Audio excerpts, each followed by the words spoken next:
ভাৰতীয় মাৰ মাতৃৰ সন্তান হিচাপে আমি গৰ্ববোধ কৰো আৰু সেইটোৱে হ'ল আমাৰ পৰিচয়।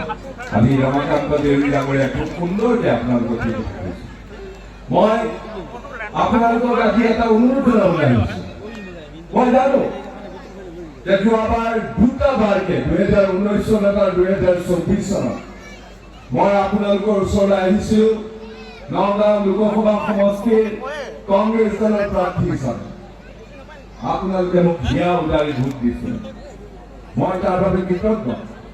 কিন্তু এই 2026 চনৰ 19 মাৰ্চৰ দিনাখন মই সেই কংগ্ৰেছ দলৰ প্ৰতিনিধি হিচাপে মোৰ কাৰ্যকালৰ 3.5 বছৰ কাল কাৰ্যকাল বাকী আছিল। আজি মই এই কথা আপোনালোকক ক'ব খুজিছো, যদি মই এই কংগ্ৰেছ দলৰ সেই যিটো অপমান, সেই যিটো একাকিত্ব, সেইবিলাক মই সহ্য কৰি গুজৰি গুমৰি মই থাকিব পাৰিলোহেঁতেন। কিন্তু আজি এজন অসমীয়া হিচাপে, এজন ভাৰতীয় হিচাপে হয়তো মোৰ পৰিচয় একো নাথাকিলেহেঁতেন। গতিকে 3.5 বছৰ কাল মোৰ কাৰ্যকাল বাকী আছিলে। 2029 জুন মাহলৈকে, জুনৰ শেষলৈকে মোৰ কাৰ্যকাল বাকী আছিলে। কিন্তু এই 3.5 বছৰ কাৰ্যকাল মই এৰি পেলাই মই একেটা দিনৰ ভিতৰতে ভাৰতীয় জাতীয় কংগ্ৰেছৰ পৰা পদত্যাগ কৰিলো আৰু সেই একেদিনাই লোকসভাৰ অধ্যক্ষক মই কংগ্ৰেছ দলৰ সাংসদ হিচাপে মই পদত্যাগ কৰি পেলাই মই আহিলো। বিজেপি দলৰ কৰ্মকৰ্তাসকলে, বিজেপি দলৰ নেতৃত্বই, বিশেষকৈ অসমৰ মাননীয় মুখ্যমন্ত্ৰী ডক্টৰ হিমন্ত বিশ্ব শৰ্মাই মোক ক'লে যে আপুনি যি অপমানিত হৈ, যি বঞ্চিত হৈ, যি ক্ষোভত যেনেধৰণে আপুনি কংগ্ৰেছ দলত এটা বন্ধ সজাৰ ভিতৰত স্বচ্ছতা আছিলে, তাৰ পৰা আপুনি মুকলি হৈ আহিছে, আহক বিজেপি দললৈ আহক আৰু আপুনি মূৰ তুলি এজন ভাৰতীয় হিচাপে, এজন অসমীয়া হিচাপে আপোনাৰ আত্মসন্মান বজাই আপুনি কাম কৰাৰ সুবিধা পাব এই বিজেপি দলত। আৰু সেয়েহে মই কোনো পূৰ্ব চৰ্ত লৈ পেলাই মই বিজেপি দলত যোগদান কৰা নাছিলো, কোনো ধৰণৰ দৰদাম কৰি পেলাই মই বিজেপি দলত যোগদান কৰা নাছিলো।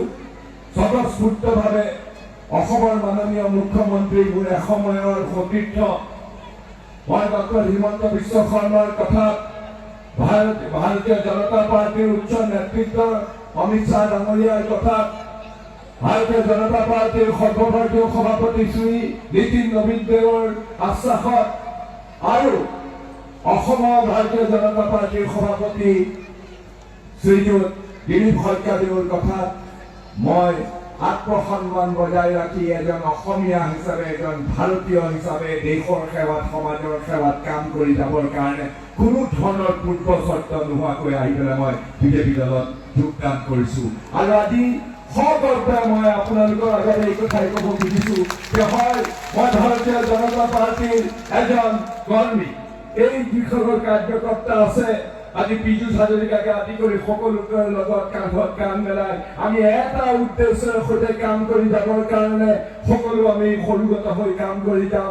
সেয়া হ'ল অসমখনৰ, আমাৰ সমাজখনৰ, আমাৰ অঞ্চলটোৰ, আমাৰ একেবাৰে পিছপৰা আমাৰ যিসকল লোক আছে, আমাৰ যিসকল খাটি খোৱা লোক আছে, আমাৰ যিসকল পৰিশ্ৰমী লোক আছে, সকলোৰে মনত, সকলোৰে জীৱনত সঞ্জীৱনী আনিবৰ কাৰণে সকলোকে লগত লৈ আমি অসমখনক ভাৰতবৰ্ষৰ আটাইতকৈ বিকশিত ৰাজ্য হিচাপে প্ৰতিষ্ঠিত কৰিবৰ বাবে আমি কাম কৰিম অসমৰ পৰা।